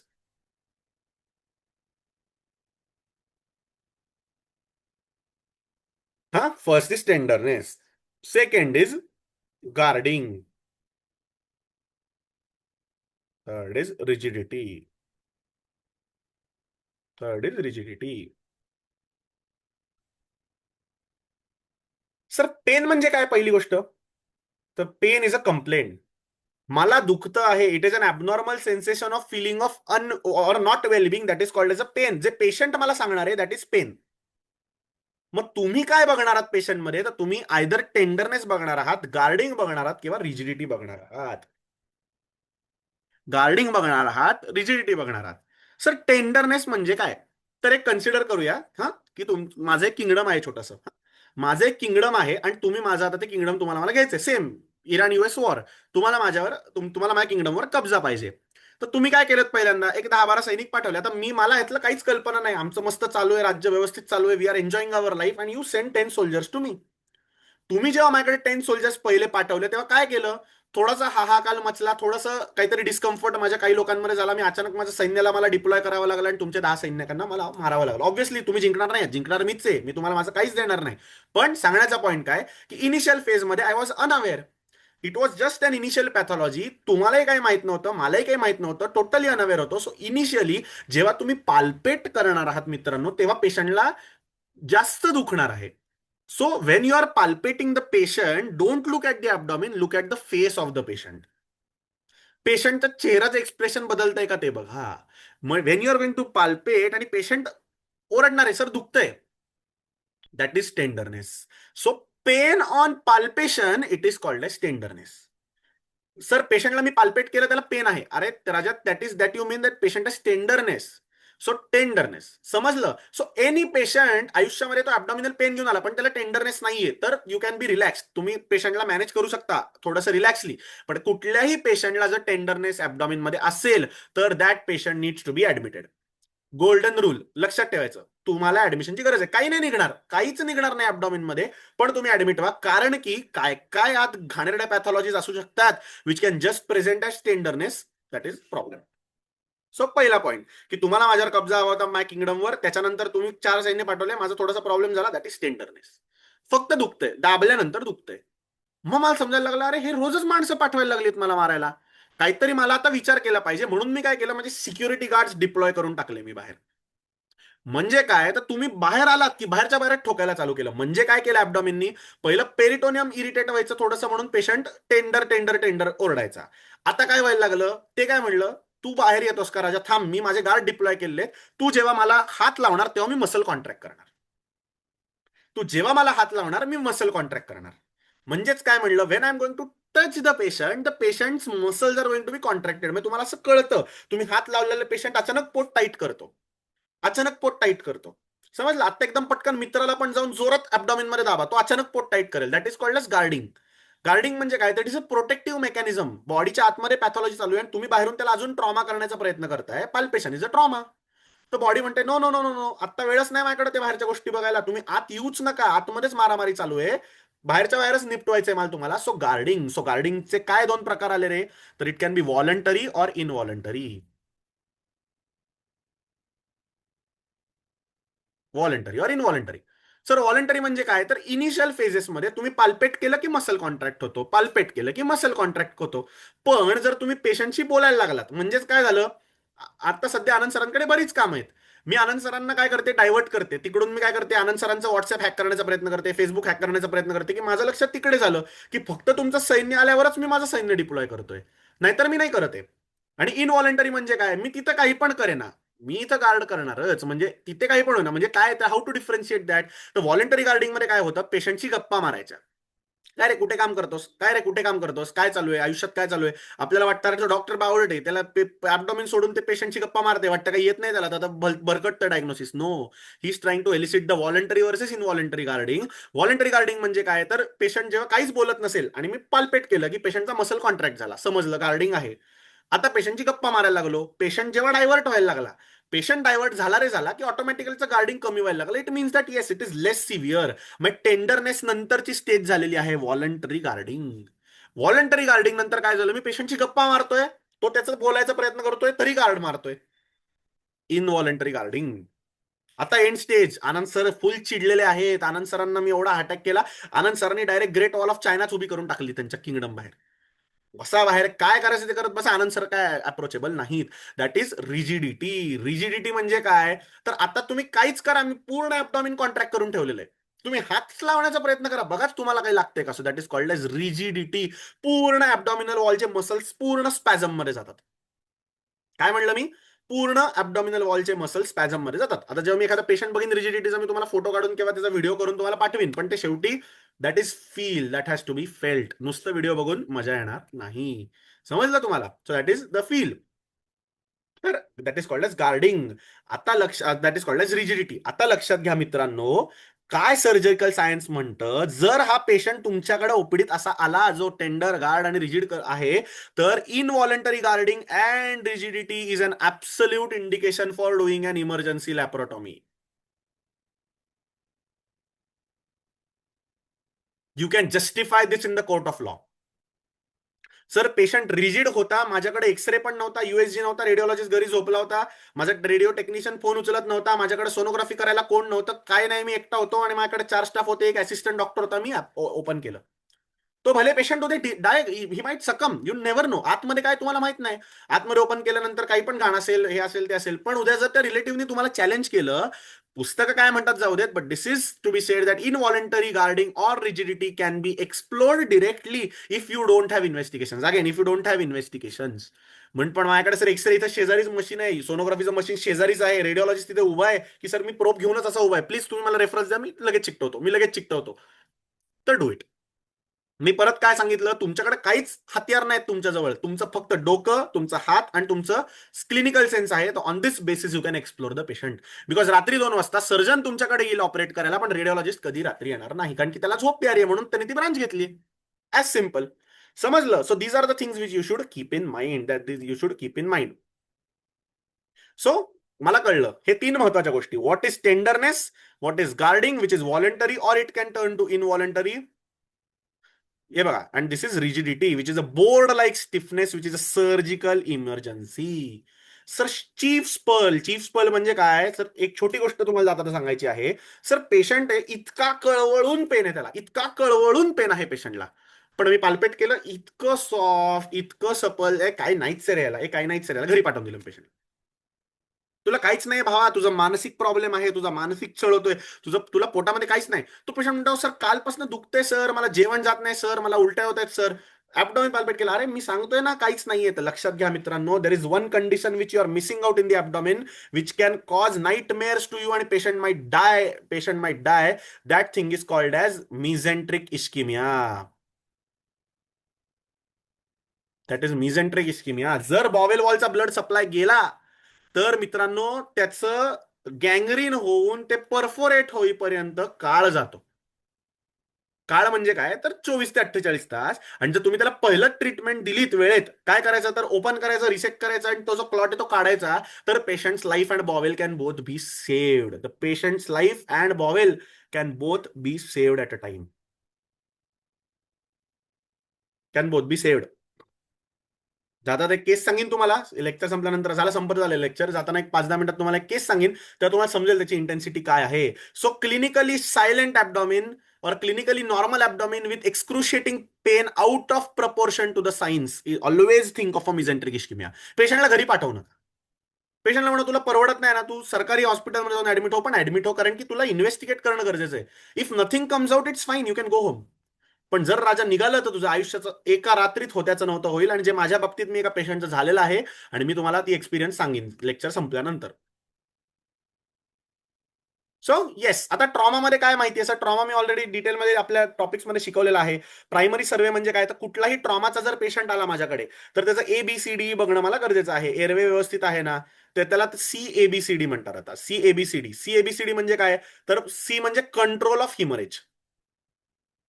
बाहेरून सर मला दिसतंय रक्त वाहते पायातून, अरे राजा ते पकड ना रक्त, ते पकडल्यानंतरच बाकीचं तर बाकी देण्यात पॉईंट आहे. इथून रक्त वाहू दे, मी तुला इथून रक्त चढवतो, काय पॉईंट आहे? So control of haemorrhage, airway normal आहे का बघा, ब्रिदिंग नॉर्मल आहे का बघा, सर्क्युलेशन बघा, आणि exposure, disability and exposure, D&E. Disability and exposure म्हणजे काय, तर पेशंटला कुठे फ्रॅक्चर असेल तर डिसेबल असतो, आणि एक्सपोजर म्हणजे फुल हेड टू टो पेशंटला एक्सपोज करून बघायचं, कुठे काही स्टॅब आहे का, इन्सेक्ट बाईट आहे का, काही दुसरा प्रॉब्लेम आहे का. हे तर आपल्याला माहिती आहे की चेक फॉर ब्लड. आणि कुठे कुठे ब्लड बघायचं तर आपल्याला कळलं पाहिजे. पेशंट जेव्हा हायपोटेन्सिव्ह पोस्ट ट्रॉमाचा पेशंट, हे फक्त एक पॉइंटर लक्षात ठेवा, बाकी ट्रॉमामध्ये सगळं डिटेलमध्ये घेतलंय. जेव्हा एखादा पेशंट पोस्ट ट्रॉमा, सर आत्ताच ऍक्सिडेंट झालाय पेशंटचा, भयान पेशंटचं बीपी ड्रॉपडाऊन आहे, 60/40 बीपी, पाल्पेटच होत नाही पल्स, तर 4 ठिकाणी ब्लड जाऊ शकतं. कुठे कुठे जातं रे, either it can be on the floor. On the floor म्हणजे काय मित्रांनो, पेशंट ब्लीड झालेला आहे कपागप, पूर्ण ऑन द फ्लोर पेशंटचं रक्त सांडून पेशंट गेला, that can be the one cause, that is on the floor. Second is it can be in the chest or abdomen. और third thing, it can be in the pelvis. So it can mean the abdomen. Pelvic fractures मित्रांनो almost 2 litre पर्यंत blood loss करू शकतात. वरनं काहीच दिसत नाही आणि आतमध्ये पूर्ण रेट्रोपेरिटोनियम आणि पेल्विक कॅव्हिटीच्या सराउंडिंग असा एक मस्त हिमॅटोमा 2 लिटरचा झालेला असतो. त्यामुळे Wien the patient is having hypotension, sir पेशंटला ब्रेनमध्ये ब्लीड झाला असेल, अरे तुझं डोकं जाऊन आपट. पेशंटच्या ब्रेन इंजुरीमध्ये ब्रेनमध्ये केवढूसा व्हॉल्यूम आहे मित्रांनो, तर 600 ते 700 सीसीच्या कॅव्हिटीमध्ये किती ब्लीड होईल ब्रेनला पकडून. So never ever the patient is hypotensive because of blood loss in the brain. That blood loss might be in the abdomen, in the chest, in the pelvis, और it might be fallen on the blood. कळलं? Check for the blood on the floor असं म्हणतात. Check for the blood on the floor म्हणजे काय, तर रक्त कुठं सांडलं नाही ना बघा, कारण की तिथे त्याचा लॉस झालेला असू शकतो. आणि ई फास्ट म्हणजे काय, तर आपल्याला जर आपण गेलात कुठल्या ट्रॉमाच्या कॉन्फरन्सेसला किंवा तुमचे ते PGDEMS कोर्स वगैरे असतात, त्यात ते काय करतात, तर बेसिक सोनोग्राफी शिकवतात. बेसिक सोनोग्राफी म्हणजे काय, तर कुठल्याही बॉडी कॅव्हिटीमध्ये फ्लुइड साठलं आहे का एवढं कळलं बास झालं. सर चेस्टमध्ये थोरॅक्समध्ये साठलं, इट कॅन बी हिमोथोरॅक्स. सर मध्ये साठलं, इट कॅन बी हिमोपेरिटोनियम. सर इकडे किडनीजला काय असेल तर किडनीज समजू शकतात मला. आणि इथं जर समजा पेल्विसमध्ये साठलं तर it can B blood. So कुठल्याही बॉडी कॅव्हिटीमध्ये ब्लड मला समजलं की दॅट इज कॉल्ड, त्यालाच म्हणतात extended focus assessment for trauma. Bedside investigation आहे. सोनोग्राफी मशीन एक असेल, पटकीने 4 ठिकाणी प्रोब फिरवला, समजून गेलं की अरे याला कुठेतरी ब्लिडिंग आहे आतमध्ये. कळलं तुम्हाला? सर इथपर्यंत मला कळलेलं आहे. आता हे सगळं झालं माझं. आता पुढे इन्व्हेस्टिगेशनचा विषय आहे ना, तिथंच तर गणतो मी का, कारण की मला माहिती आहे पोटासाठी काय काय इन्व्हेस्टिगेशन असतात रे. काय काय पोटासाठी इन्व्हेस्टिगेशन करू शकतो आपण. चला पटकन इन्व्हेस्टिगेशनची नावं. काय काय इन्व्हेस्टिगेशन करू शकतो.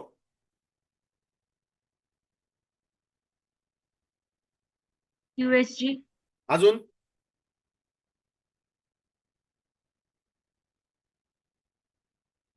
त्याच्या आधी बेसिक एक्सरे करू शकतो. अजून काय करू शकतो.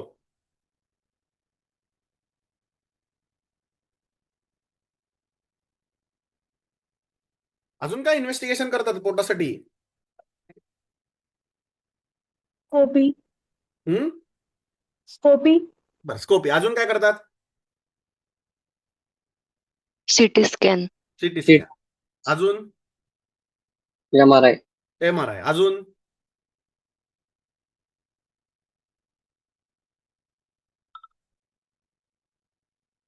अजून काय करतात. MRCP करतात. अजून काय करतात. ERCP करतात. अजून काय करतात. पेट स्कॅन करतात. अजून काय करतात. न्यूक्लिअर मेडिसिनचे वेगवेगळे स्कॅन्स करतात. किडनीसाठी DTPS स्कॅन आहे, DMSS स्कॅन आहे. हा अजून असे 12-15 इन्व्हेस्टिगेशन आहेत राजांनो, जे फक्त पोटासाठी करू शकतो. मग काय करायचं, पेशंटला आणायचं, ये राजा ये, हे घे 15 इन्व्हेस्टिगेशनची लिस्ट, जा करून ये. सगळ्यांची पोटं भर, सगळे रेडिओलॉजिस्ट पॅथॉलॉजिस्ट सगळ्यांची पोटं भर, मला काही देऊ नको, कारण की मला काही येतच नाही ना. So you should know what is to be done in which patient. त्यामुळे एक बेसिक तुम्हाला मी सांगणार आहे what is to be done.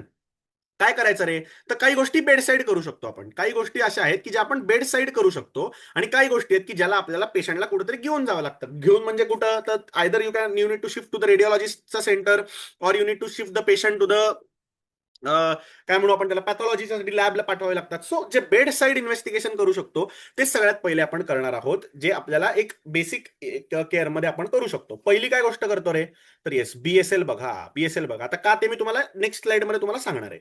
Second thing you are going to see is in a reproductive female age group. परत कानाला खडा लावून सांगतो, कुठलीही रिप्रोडक्टिव्ह फिमेल आहे, रिप्रोडक्टिव्ह म्हणजे काय, 14 वर्षापासून ते 40 वर्षाची बाईपर्यंत कुठलीही फिमेल आली रे आली, तर सगळ्यात पहिली तिची UPT करायची. काय म्हणलं मी तुम्हाला, तिची UPT कंपल्सरी करायची.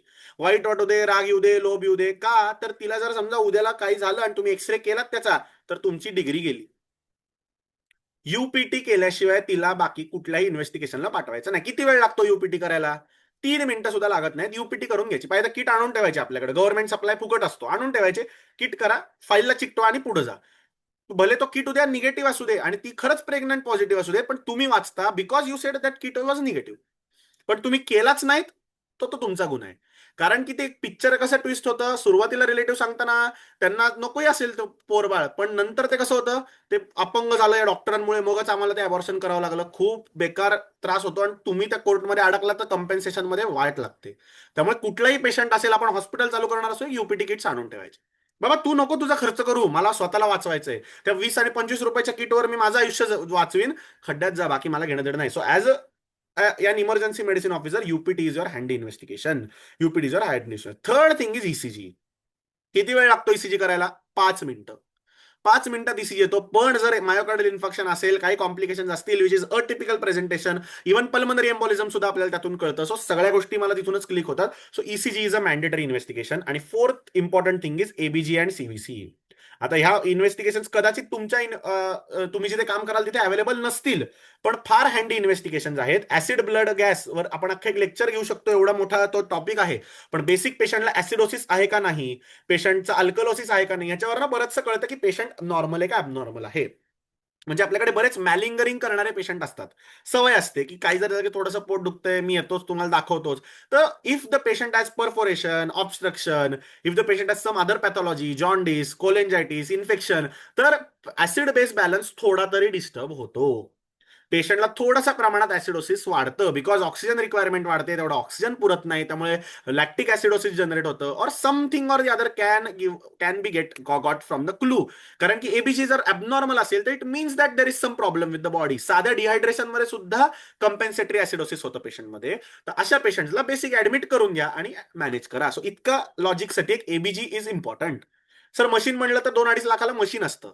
मला परवडत नाही, जवळच्या लॅबवाल्याला पकडा आणि एबीजी करून घ्या, काही फरक पडत नाही. आणि एक सीबीसी. सीबीसी मध्ये अॅनिमिया आहे का नाही, डब्ल्यूबीसी पॅरामीटर्स जे असतात त्याच्यामध्ये काय रेस्ड आहे, काय रेज नाही आहे, म्हणजे इन्फेक्टिव्ह फोकस कुठे आहे का नाही. आणि platelet count, most of the times platelet count सुद्धा इन्फेक्शन मध्ये फॉल झालेले दिसतात आपल्याला. सो बेसिक आयडिया येण्यासाठी या 4 गोष्टी आपल्याला हँडी पाहिजे, ज्या बेडसाईड होतात. बेडसाईड म्हणजे काय, तर पेशंटला कुठे घेऊन नाही जावं लागत.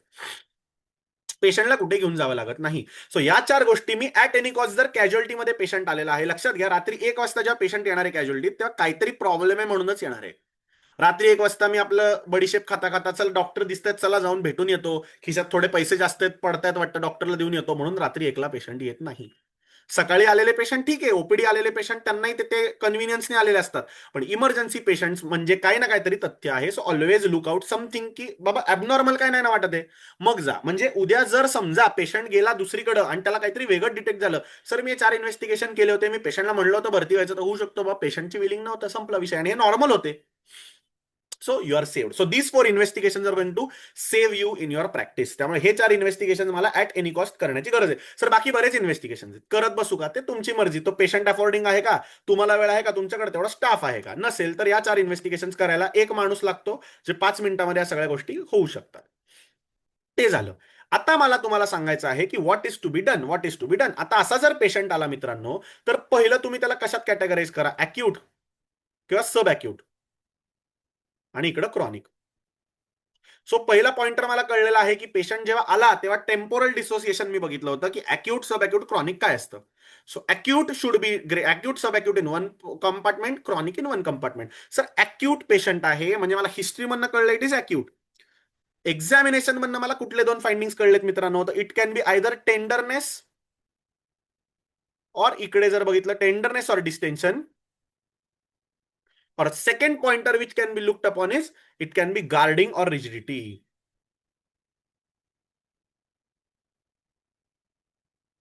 सो गार्डिंग अँड रिजिडिटी जर मी म्हणलो मित्रांनो, तर एकच इन्व्हेस्टिगेशन मला बेडसाईड करण्याची गरज आहे, that is X-ray. X-ray abdomen और एक्सरे चेस्ट इरेक्ट. आणि याच्यामध्ये जर मला गॅस अंडर डायफ्राम दिसला, इफ इट इज परफोरेशन, तर I am going to operate. Peritonitis दिसला की ऑपरेट. सर नाही दिसत आहे मला परफोरेशन ह्याच्यामध्ये, तर काय करू. तर अजून एक ट्रिक कशी असते की किती ml ऑफ एअर लागते रे पोटामध्ये आपल्याला, जर समजा एअर अंडर डायफ्राम हवे असेल तर minimum 30 ml to 40 ml of air लागते. सर काय करू, 50 cc सिरिंज घे, राईल्स ट्यूब टाक आणि पुश कर. पुश केले की ती एअर ऑटोमॅटिकली परफोरेशन मधनं बाहेर येईल, स्टमक परफोरेशन, डिओडेनल परफोरेशन मधनं, आणि ते ऑटोमॅटिकली नसलेलं गॅस अंडर डायफ्राम आपल्याला दिसायला लागेल. So that is called edge, yes, that is called edge visibility of your air under diaphragm. तर तसं झालं तर ऑपरेट. नसेलच सर सापडत तर काय करायचं, तर या प्रोटोकॉलला जा, या प्रोटोकॉलला जा. सर टेंडरनेस डिस्टेंशन आहे मित्रांनो, तर मला लक्षात आलं पाहिजे की it might B because of, yes, it might B because of fluid, it might be because of some infection, it might be because of pancreatitis, it might be because of some kidney problem, abscess. त्यासाठी मला सगळ्यात महत्वाचं investigation आहे USG, ultrasonography. Ultrasonography. Sir patient affording आहे, patient stable आहे, मग x ray पण करून घे. एक्सरे पण करून घे. आणि युएसजी झाल्यानंतर जर ती कन्क्लुझिव्ह आहे, म्हणजे मला कळलं कुठंतरी ऍप्सेस आहे, कुठंतरी काहीतरी आहे, तर अकॉर्डिंगली त्या इन्व्हेस्टिगेशन काय पुढे लागतील. आता लिव्हर ऍप्सेस आहे तर काय लागेल, तर सीसीटी लागेल. जर सर पॅनक्रियाटिक काहीतरी नेक्रोसिस आहे तर काय लागेल, तर सीसीटी विथ पॅनक्रियाटिक प्रोटोकॉल लागेल. सर काहीतरी सीबीडी मध्ये प्रॉब्लेम वाटतोय, कोलेंजायटिस आहे तर काय लागेल, एमआरसीपी ईआरसीपी लागेल. तर ते अकॉर्डिंगली मॅनेज अकॉर्डिंगली. पण युएसजी पण इक्विवोकल आहे सर. युएसजी मध्ये पण काहीच येत नाही, नॉर्मल येते, पण ऍबडॉमिन तर नॉर्मल नाहीये, थोडं डिस्टेंडेड आहे, थोडंसं काहीतरी प्रॉब्लेम आहे. तर then you need a CCT or you need to think of other diagnosis. तर ते काय अदर डायग्नोसिस आहेत, तर सीसीटी मध्ये आपल्याला बाकी सगळं कळूनच जाईल. बाकी सगळं कळेल आपल्याला. इव्हन मिझेंट्रिक इस्किमिया पण आपल्याला सीटी स्कॅन ऑफ द अबडॉमिन मध्ये कळणार आहे. मध्ये अदर डायग्नोसिस काय, अदर डायग्नोसिस सर तुम्ही काहीतरी बोलून अर्धवट सोडताय. हा, नेटफ्लिक्सची सिरीज शेवटची संपवताना बॉम्ब काय झालं, पुढं फुटला का नाही फुटला. येस, सॅक्रेड गेम्स बघितलंय आपण. येस, सो तसंच. सो काय असू शकतं रे other diagnosis. The first differential diagnosis you should keep in mind is diabetic ketoacidosis. Same complaint, pain in abdomen, vomiting, dehydration, patient is not well. Diabetic ketoacidosis कायम लक्षात ठेवा, म्हणून बीएसएल बघा.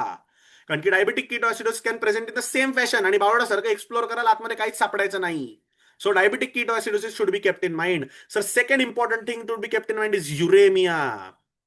युरेमिया इज व्हेरी डेडली. पेशंट बेकार असतात. माझ्याकडे एक असा पेशंट आला होता, आमच्याकडे चालू असते मारामारी, सर्जरी साईडला घ्यायचा का मेडिसिन साईडला घ्यायचा. पेशंटला म्हणे काय स्टूल्सच पास झाले नाहीत पेशंटला, म्हणून त्यांनी सर्जरी साईडला पाठवला. पेशंटच्या आरटीला बॅग लावली होती, बॅग मध्ये कंटेंट होता जवळजवळ 1 लिटर, आणि युरिन बॅग होती त्या पेशंटला. युरिन बॅग मध्ये 0 युरिन. क्लिनिकली बघितला पेशंट, युएसजी नॉर्मल, पेशंटचा एक्सरे नॉर्मल. काय असू शकतं, no urine for last 4 days. It means the patient is uraemia. माझ्याकडे क्रियाटचे व्हॅल्यूज नाहीत. क्लिनिकली ट्रिगर झालं की yes, it can be uraemic ileus. युरेमियामुळे काय होतं, पेशंटला टॉक्सिन्स अकॉम्युलेट होतात आणि बॉवेलची कॉन्ट्रॅक्टिलिटी कमी होते. So uraemia, always think about uraemia. Kidney problem नाही ना पेशंटला. आणि पेशंटला मी पाठवून दिला मेडिसिन साईडला. त्यांना म्हणलं माझ्या साईडनी काही नाही, सर्जरी मी या पेशंटची करत नसतोय, तुम्ही तुमच्या साईडला काय हवे ते करा. त्यांनी ऍडमिट केलं पेशंटला, आणि ऍडमिट केल्यानंतर त्याचं क्रियाटिनिन व्हॅल्यू सकाळी आल्या, पेशंटचं क्रियाट 10 होतं. मग डायलिसिस केलं, पेशंटला ऑटोमॅटिकली मोशन व्हायला लागले. आउट ऑफ द बॉक्स जे म्हणलो थिंकिंग, ते हे थिंकिंग. Diabetic ketoacidosis, युरेमिया. असं तिसरा महत्वाचा गोष्ट मला काय लक्षात ठेवायची आहे, तिसरी महत्वाची गोष्ट, anybody. So third important thing you are going to keep in mind is hyper कॅल्सिमिया.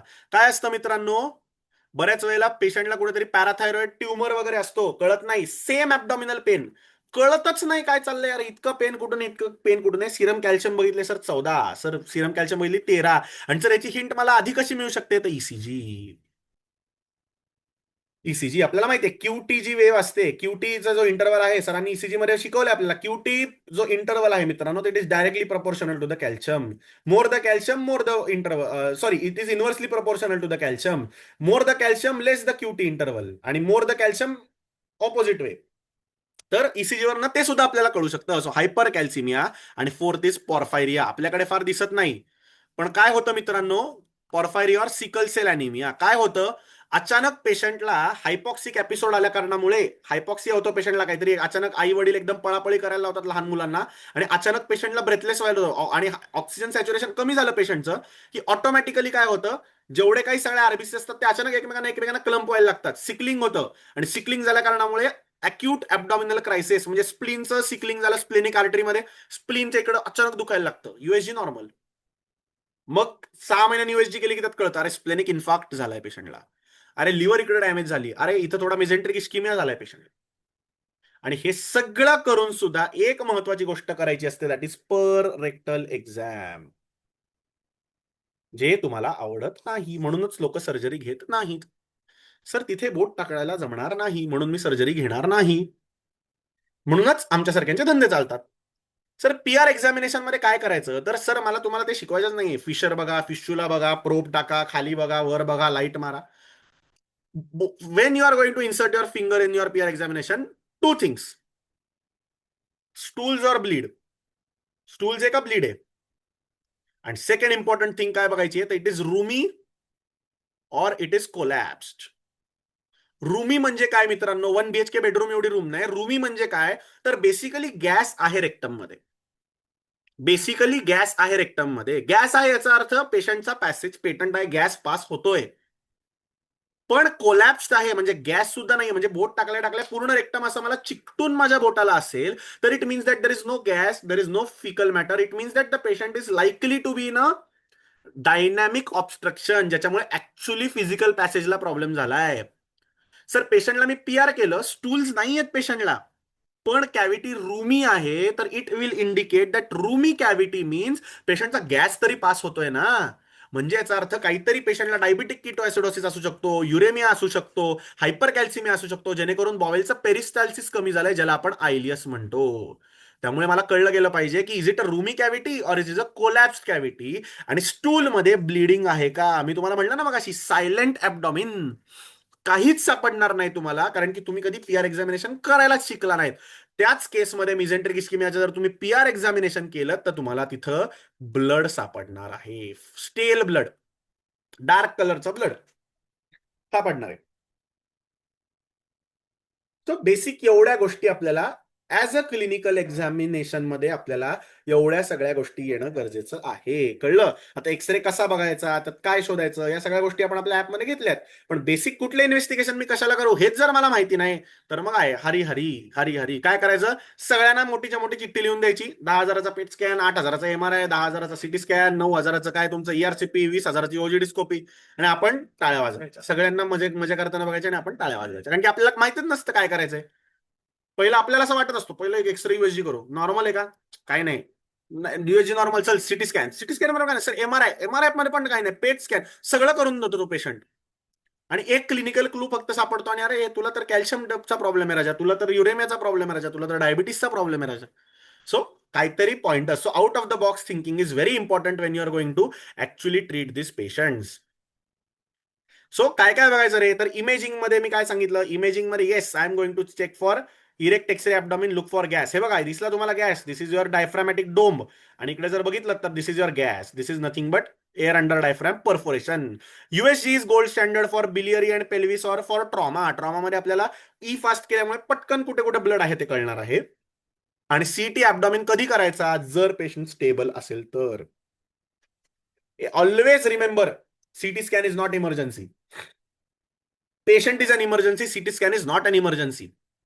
If patient is stable, then do a CT scan. If patient is not stable, उगाच मला डायग्नोसिस करायचं म्हणून त्याला करायला जाऊ नका. You can do a laparotomy, but don't do a CT scan in emergency.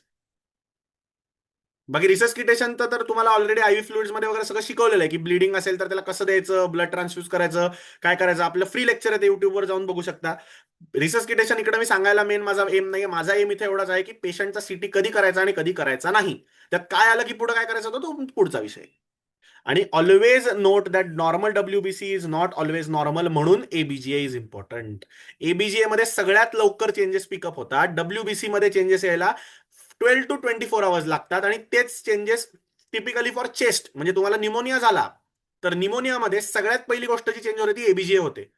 नंतर second important thing जी change होतो तो WBC काउंट होतो, जो 24 आवर्स मध्ये येतो. आणि x-ray changes come 3 days later, 2 days later, 24 hours to 48 hours नंतर एक्सरे चेंजेस दिसतात, ते कन्सॉलिडेशन आणि हे. So x-ray while evaluating a chest x-ray, निमोनियाचा पेशंट बघताना कधी मूर्खासारखं आज तुझा एक्सरे बघू, अरे वा छान आहे, उद्या एक्सरे बघू, हा छान आहे. You are seeing that image 2 days अगो, जे छातीची कंडिशन होती ती तुम्हाला 2 दिवसानंतर एक्सरे मध्ये दिसणार आहे. सर ताजं ताजं माल पाहिजे, काय करू? HRCT करावा लागतो. रोज करू का? रोज कर, पेशंटला कॅन्सर होईल, तुझं पण हॉस्पिटलला टाळा ठोकला जाईल. समजलं? सो प्रत्येक वेळेला प्रत्येक इन्व्हेस्टिगेशन पटपट करणे गरजेचे नसतात, पण आपल्याला कुठे काय करणं गरजेचं आहे, कुठे कशाचा काय सिग्निफिकन्स आहे, हे सुद्धा तितकंच आपल्याला इम्पॉर्टंट असतं, तितकंच आपल्याला इम्पॉर्टंट असतं.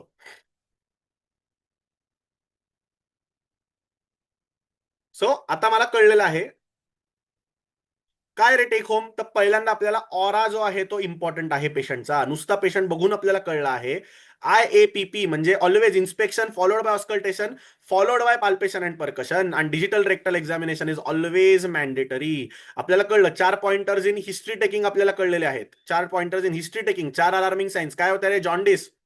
दुसरं होतं bleeding, PV bleed, PR bleed, haematuria. काय तिसरं इम्पॉर्टंट होतं रे? Yes, it can be obstipation or vomiting. आणि फोर्थ इम्पॉर्टंट काय गोष्ट आपण बघितली होती? काय बघितली होती चौथी गोष्ट?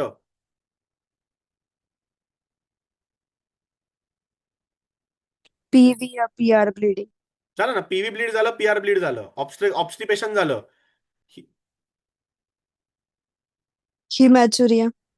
झालं ना, bleeding, all types of bleeding एका ठिकाणी आलं, ऑब्स्टिपेशन वॉमिटिंग एका ठिकाणी आलं.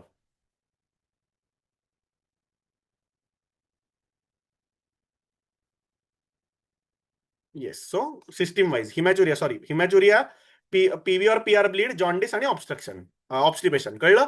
या 4 गोष्टी हिस्ट्रीमध्ये बघितल्या. पाल्पेशन मध्ये मी इम्पॉर्टंट गोष्टी काय बघितल्या रे? तर yes, tenderness, guarding and rigidity, या 3 महत्वाचा डिफरन्शियल बघितला, त्यांचा क्लिनिकल सिग्निफिकन्स बघितला, रेक्टल एक्झामिनेशन बघितलं, बेसिक इन्व्हेस्टिगेशन मला काय तेही पेशंटचे कळलेलं आहे. आणि आता हे कळल्यानंतर हे फोटोज तुम्ही मला कोण सांगू शकेल रे की काय काय असेल ते? हा पेशंट जो स्थिर पडून आहे, जो ऍब्डॉमिन पाल्पेट सुद्धा नीट करू देत नाहीये, आणि हा पेशंट ज्याचं ऍब्डॉमिन थोडंसं डिस्टेंडेड आहे आणि असं वळवळतोय, आणि इथं कंट्युजन झालेत ऍब्डॉमिनला. काय असू शकेल? So this can be a trauma. हे काय असेल रे मित्रांनो? कोणी गेस करू शकेल नुसतं बघून?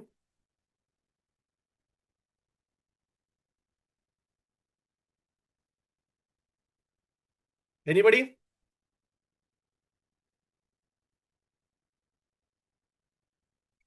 So this is rigid abdomen मित्रांनो, दिस इज रिजिड ऍब्डॉमिन. म्हणून पेशंट असा स्थिर पडून राहतो. त्या पेशंटला लांबनं बेडवरच आपल्याला कळतं अरे हा पेशंट नॉर्मल नाही, याचा ऍब्डॉमिन पण हलत नाही, असा असतो तो. इकडे तिकडे पण फार बघत नाही. थोडा जरी हल्ला ते पेरिटोनियम इतकं इरिटेट होतं आणि पेशंट बोंबलतो. This is rigid abdomen, so this is peritonitis. आणि दिस इज पेरिटोनायटिस. आणि दिस कॅन बी ऑब्स्ट्रक्शन, कारण की तो कळवळतोय. पेरिटोनियम इन्फ्लेम नाहीये, पण बॉवेलमध्ये सतत क्रॅम्पी कोलिकी पेन आहे, कळत नाही. पेशंट या अंगावर कम्फर्टेबल नाही, त्या अंगावर कम्फर्टेबल नाही, सतत. सो पेशंटचा ऑरा बघूनच मला समजलेलं आहे सर हे ट्रॉमा रिलेटेड ब्लीड आहे. म्हणजे मला लक्षात आलं पाहिजे कुठेतरी रेट्रो पेरिटोनियम और सबक्यूट रिजन मध्ये ट्रॉमा झालेला आहे पेशंटला.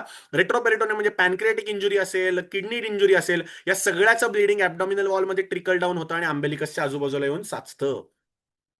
त्याला आपण पॅनक्रिएटायटिस शिकवलंय तेव्हा मी तुम्हाला सांगितलंय ग्रे टर्नर्स साईन, कलेन्स साईन, सगळे तुम्हाला फॉक्स साईन, या सगळ्या साईन आपण ऍब्डॉमिन मध्ये बघितल्यात. ते सगळं त्या हळूहळू तुम्हाला समजणार आहे.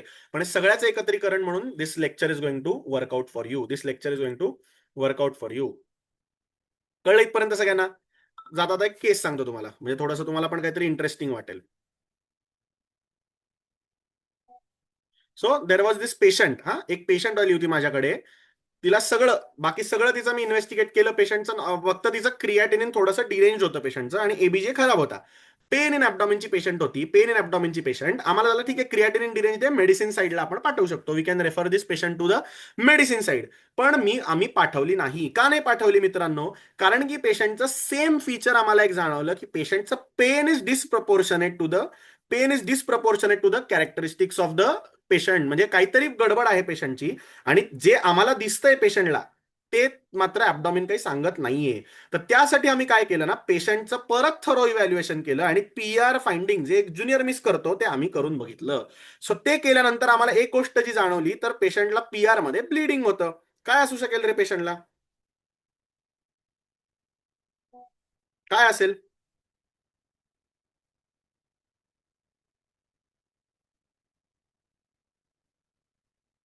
काय असेल पेशंटला? पेन इन ऍब्डॉमिन, पीआर ब्लीड, आणि ऍब्डॉमिन इज सायलेंट.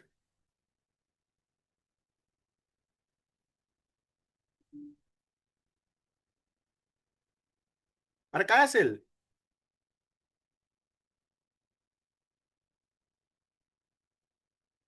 आत्ताच शिकवलं. काय असेल? Mesenteric हा, Mesenteric राईट. चांगलंय, माझ्या सरांना थोडंफार जमतंय. हे बघ, हे सापडलं आम्हाला ऍब्डॉमिन ओपन केल्यानंतर. हे एवढं सगळं काढावं लागलं तिचं, जेजुनम पासून असेंडिंग कोलॉन पर्यंत सगळं काढावं लागलं तिचं.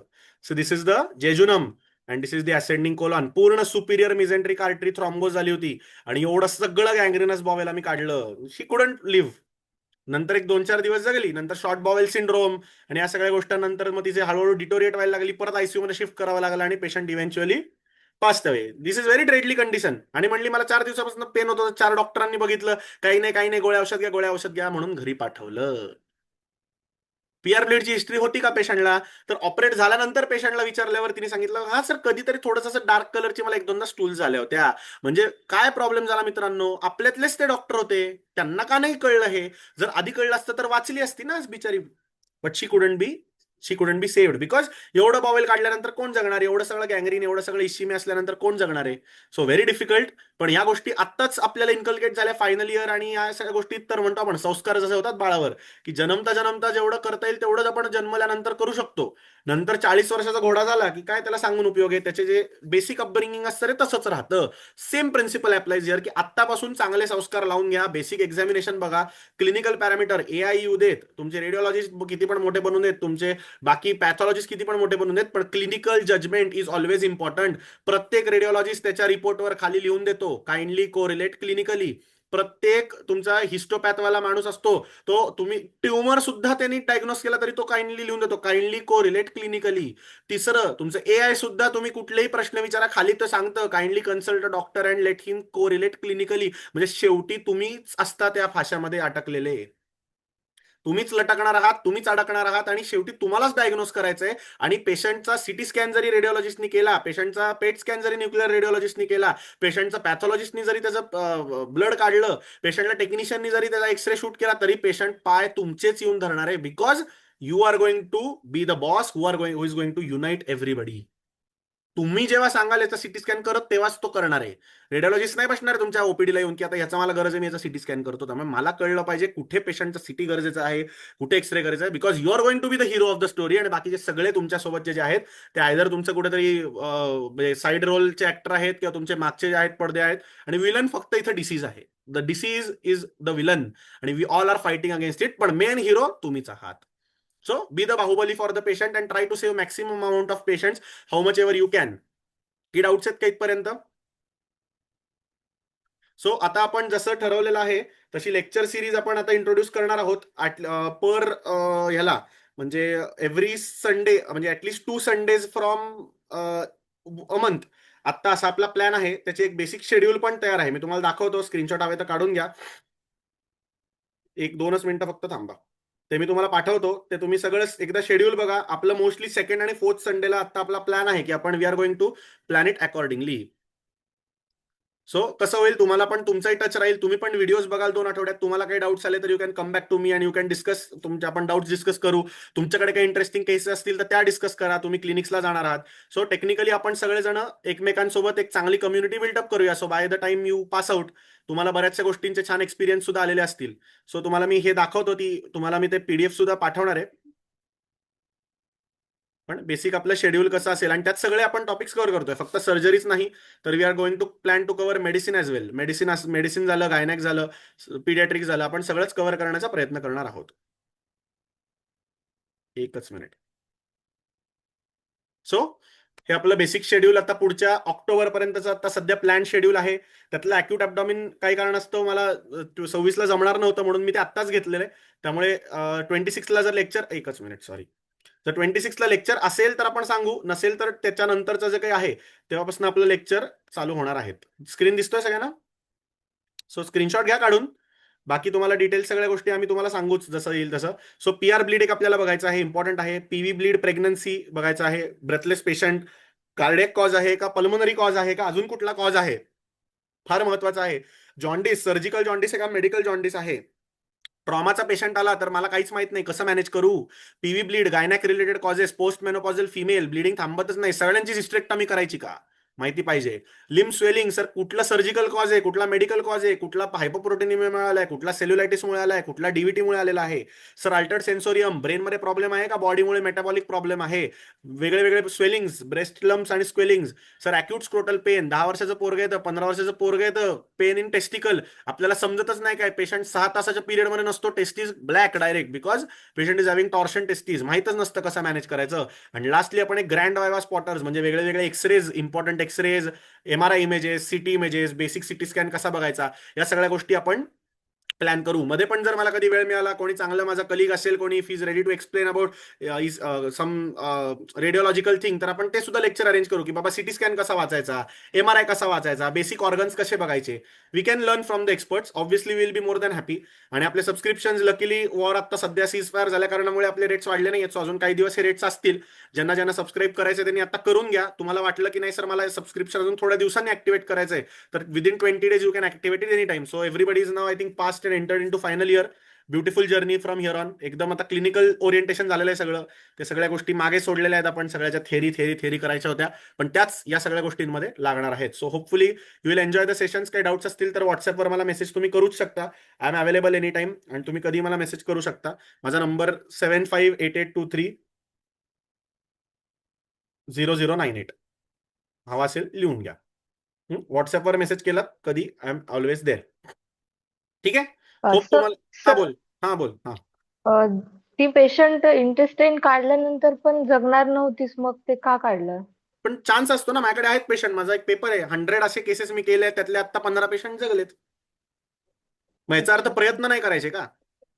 इराण नाही सर, अमेरिकेसमोर. मग ते हा इंटेस्टाईन काढल्यानंतर मग कसं, म्हणजे पुढचं जे तर त्याला फिजिओलॉजी. त्याला न्यूट्रिशन बघावं लागतं. टोटल पॅरेंटरल न्यूट्रिशन नावाची कन्सेप्ट असते. सेंट्रल लाईन मधून जे आपण खातो ते सगळं सेंट्रल लाईन मधून द्यावं लागतं. त्यात अख्खा मोठा चॅप्टर येतो. शॉर्ट बॉवेल सिंड्रोम आणि सर्जरीमध्ये तू जर बघितलंस तर आहे तो अख्खा मोठा चॅप्टर आहे अख्खा. मिझेंट्रिक इस्केमिया आणि short bowel syndrome. Okay, thank you sir. Yes yes. ठीक आहे. चलो एन्जॉय करा संडे.